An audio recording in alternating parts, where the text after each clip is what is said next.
Welcome back to Lights On podcast. If you like what you hear, please tap into your generosity, rate us 5-star, and share. I'm your host, Mitra, Manesh. I'm a mindfulness storyteller and educator. I teach at UCLA's Semel Institute for Neuroscience and Human Behavior Mindful Awareness Research Center. I'm also the founder of INNERMAP, an innovative new mindfulness app. And I've been the coach to many knowns and unknowns of the world for the past 35 years, helping them to love, live, and lead more mindfully, joyfully, and peacefully. If you'd like to explore my work further, go to App Store and download and try INNERMAP app for free, or simply visit mitramanesh.com. This episode is about death. Yes, the most feared subject of all times. I speak about the energy we call spirit and what happens to it when we die. I got into this subject at a mindful aging class that I was teaching, and when a participant asked me this question, she said, after I die and leave my physical body, except for my loved ones, does it really matter what I've done when I was here? Well, great question. And of course, I got into the story of our body, mind, and spirit, and what death means in a deeper sense. A heavy subject delivered in a simple way. So let's take a deep and conscious breath and listen together. Why does it matter? Do you want to answer? Yes, I would understand why it matters to my, let's say, immediate family. Why? It's bigger than that. It's much, much bigger than that. Energetically, every thought you have had, every word you have uttered, every emotion you have experienced has made a mark in this universe. So in a collective way, it matters a lot. It matters a lot. It's not about memories of a specific person, the name and the fame. It's about the influence that we had in this really huge, universal, energetic realm of existence. Of course, it does matter. Then don't they say the butterfly that flies in Amazon changes the environment that you and I are experiencing in Los Angeles? Everything matters. Why we're alive? Well, that's the whole thing. That's the whole process we're going through.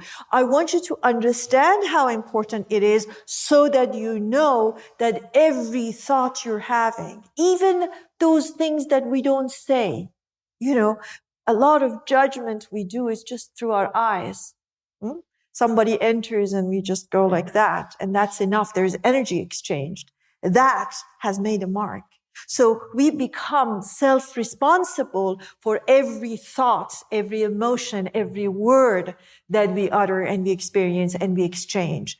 And actually, we're doing exactly what you're saying. Because we know it matters, we want to take far more responsibility and bring far more consciousness to what's being experienced. Everything matters. In fact, let me just go into a little bit of the energy that we call life. So that vibration, that energy that animates this body never, ever, ever, ever dies. It will change. Now science has it. 20 years ago when I said that, people looked at me as if I'm from another planet. But now science shows. I always say wisdom knows and science shows, because wisdom knew it 3,000 years ago. Science has been showing it for 200? How old is it? 250 years? That's how old the science is. But that's fine. Science has served the wisdom. So the best way to understand the energy which animates this body, name called soul or whatever you want to call that, spirit, is that imagine this computer that we have, okay? So this computer is the hardware, right? Then there is a software that allows this to function. But without the electricity, it will not do anybody any good.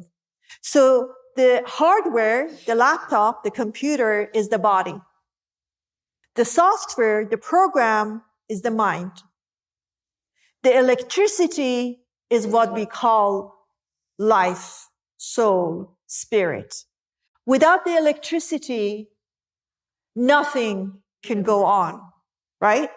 Electricity will never die. Computers come and go. Softwares come and go.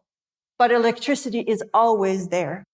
It may change the way it actually works and gives energy to things, but it will never die because that's an energy. Energy vibration never ever dies. It changes its form, but it never dies. So here's the story of our life.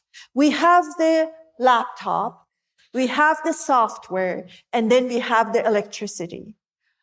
The thing is, we pay far more attention to the laptop. And then in the initial stages of life, like we're younger, it's all about the way the computer is, the laptop, the size of it, the slickness of it, all those name of it. Then we go to the next stage, which is the software. Most of the attention is about the mind. How much education do you have? Did you come first? Did you come second? How long did it take you? How much? It's all about what we know. I know better than you do, and I can win the argument. So it becomes about the mind. It's almost like this transformation of getting into the energy, to the electricity, rarely happens. We get stuck between the laptop and the programs of the laptop. And we don't pay attention to the energy which really activated the whole thing. So this energy, this vibration that animates this body will one day leave it. The only difference between me and the corpse of me, the dead part of me, is that energy. That's the only difference. So if I died right now, I would look exactly the same. The body will be the same. Everything will be the same. But that electricity, that life will be leaving my body. That's the part that is immortal. That's the part that does not die. Now we know, and now science shows, that part will never die. And it's the part that gets the least attention while we're living.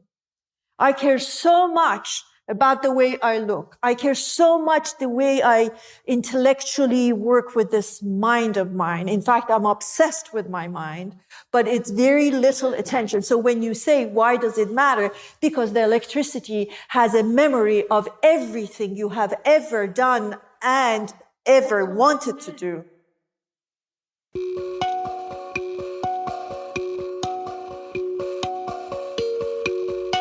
Hope this episode answered the question or two for you, or provoked and inspired questions in you.